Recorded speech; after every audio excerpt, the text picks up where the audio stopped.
అంతులేని అభిమానం అకస్మాత్తుగా ఓ జ్ఞాపకంగా మారితే ఆ ఆవేదనను ఆపడం ఎవరితరం? తెరలుగా పొంగుకొస్తున్న కన్నీటి సుడులు, ఎంత చిక్కబట్టుకున్నా స్థిమితపడని హృదయాలు, ఎటు చూసినా అదే నిర్వేదం. మాటైనా లేకుండా ఎలా వెళ్ళిపోయావమ్మా అన్న ఆక్రోశం. ఇప్పటి వరకు నువ్వు ఇక మాకెవరు అనే ప్రశ్నార్థకం. ఈ శూన్యాన్ని పూడ్చేదెలా? అమ్మ ఇక లేదన్న నిజాన్ని తట్టుకునేది ఎలా? నిశ్శబ్దంగా నింగికేగిన జయలలిత నిష్క్రమణతో ప్రస్తుతం తమిళనాడు అంతటా హృదయవేదన. ఆరోగ్యంగా తిరిగి వస్తుంది అనుకున్న అమ్మ తిరిగి రాని లోకాలకు చేరడంతో చేష్టలుడిగి అశ్రునయనాలతో ఆమెకు అంతిమ వీడ్కోలు పరిస్థితిని ఏ ఒక్కరూ కలలో కూడా ఊహించలేకపోవడమే అందుకు కారణం.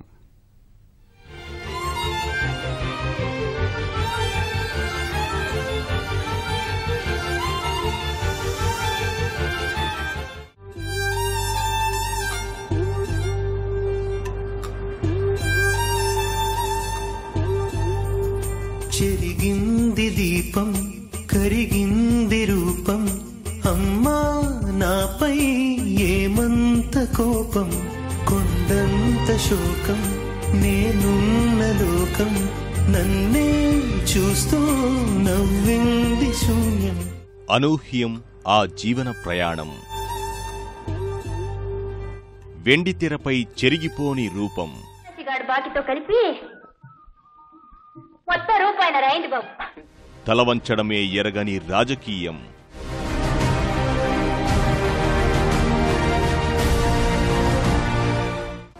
సంక్షేమానికే సరికొత్త భాష్యం.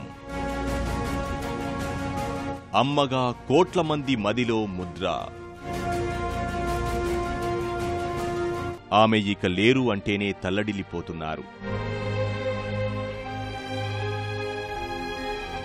దిగంతాలకు ఏగిన ఆ జ్ఞాపకాలతో గుండెల విసేలా రోధిస్తున్నారు. మరణాన్ని మరచి జీవించి ఉన్నా, ఏ చోట ఉన్నా నీ ధ్యాసలోన నిజమై నే లేకున్నా, కన్నా నిన్నే కలగంటున్నా. జయలలిత నిష్క్రమణ తర్వాత తమిళనాట ఎక్కడ చూసినా ఇదే పరిస్థితి. అమ్మా అమ్మా అన్న వారి శోకాతప్త హృదయాలతో కన్నీటి పర్యంతమవుతున్నారు. నాయకులు పాలకులు వస్తుంటారు పోతుంటారు. కొందరు మాత్రమే జనంలో కలకాలం నిలిచిపోతారు. రాజకీయాలు పక్కన పెట్టి ఆలోచిస్తే అందుకు గీటురాయి కూడా ఒక్కటే. ఏ జనం కోసం, ఏ జనం నుంచి ఏ జనం ప్రతినిధిగా వచ్చారో చివరకు వాళ్లకేం చేశారనే.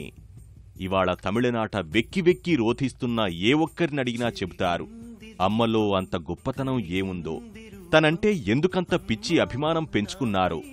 ఒకవేళ ఉచిత పథకాలే అందుకు మూలమనుకుంటే అంతకు మించి చేయడానికి చాలామంది ముందుకు రావచ్చు.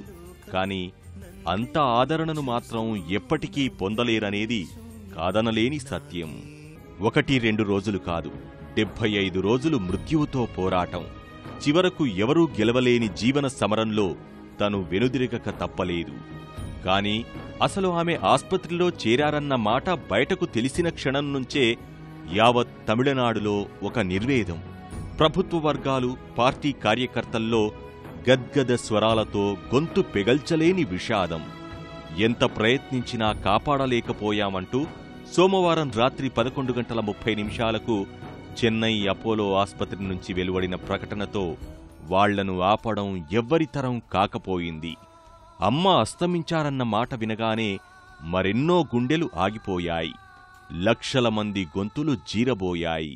దేవుళ్ళే కలిసొచ్చినా అమ్మా నీలాగా చూడలేరమ్మా, కోట్ల సంపదే అందించినా నువ్విచ్చే ప్రేమే దొరకదమ్మా, నా రక్తమే ఎంతిచ్చినా నీ త్యాగాలనే మెంచునా.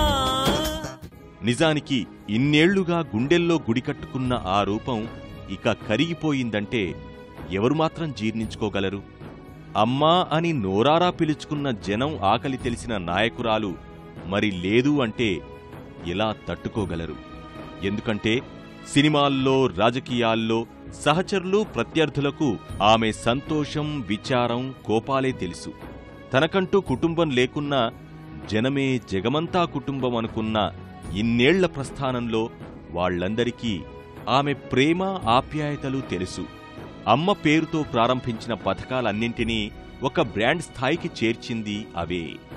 తరతమ భేదాలు లేకుండా అమ్మ అని గౌరవంగా నమస్కరించేలా చేసినవి అవే.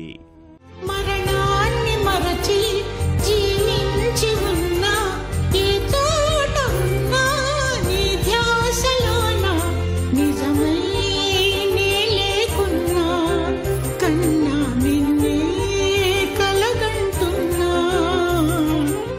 క్లుప్తంగా చెప్పుకోవాలంటే పుట్టింది 1948 ఫిబ్రవరి 24. అక్కడ్నుంచి 3 దశలుగా ప్రయాణం. అత్యంత చిన్న వయసులోనే 1961 కల్లా వెండితెరకు పరిచయమయ్యారు. తర్వాత కొంత విరామం తీసుకున్నా దాదాపు 14 సంవత్సరాలు తిరుగులేని కథానాయికగా వెలుగొందారు. మొత్తం 19 సంవత్సరాల సినీ ప్రస్థానంలో ప్రధానంగా తమిళ, తెలుగు, కన్నడ భాషల్లో 140 వరకు చిత్రాల్లో నటించారు. కానీ అందరిలానే అక్కడితో ఆగిపోలేదు. అక్కడే తన మరో ప్రస్థానాన్ని మొదలుపెట్టారు. సహచరుల అమ్ము నుంచి కోట్ల మందికి అమ్మగా మారారు. 1980ల్లో రాజకీయాల్లో అడుగుపెట్టింది మొదలు 3.5 దశాబ్దాలుగా తమిళనాట చెరగని సంతకమయ్యారు. నటిగా అలరించిన తర్వాత తిరుగులేని రాజకీయ నాయకురాలిగా అందుకున్న పదవులు ఎన్నో. కాని వాటన్నింటినీ మించి ఆమె ఆస్వాదించిన పిలుపు అమ్మనే. ఆ పిలుపునే రాజకీయ చిరునామాగా మార్చుకోవడంలోనూ అంతే సమర్థంగా వ్యవహరించారు. ఆ క్రమంలో వచ్చినవే అమ్మ క్యాంటీన్ల నుంచి అమ్మ ఉప్పు, పప్పు, నీరు అన్నింటితో పథకాల పుట్టపురాణిగా ఎదిగారు. ఎవ్వరికీ అందనంత ఎత్తులను అధిరోహించారు. ఇప్పుడు ఆమె లేని రాజకీయాలు ఎలా అయినా ఉండొచ్చు. కాని ఆమె లేని సంక్షేమంలో మాత్రం ఏదో వెలితి ఎప్పటికీ వెంటాడుతూనే ఉంటుంది అంటే అతిశయోక్తి కాదు. అన్నింటికీ మించి అమ్మ అంతిమయాత్ర అడుగడుగునా అలానే ఆమెతో తమిళ ప్రజల భావోద్వేగ అనుబంధం కళ్లకు కట్టింది.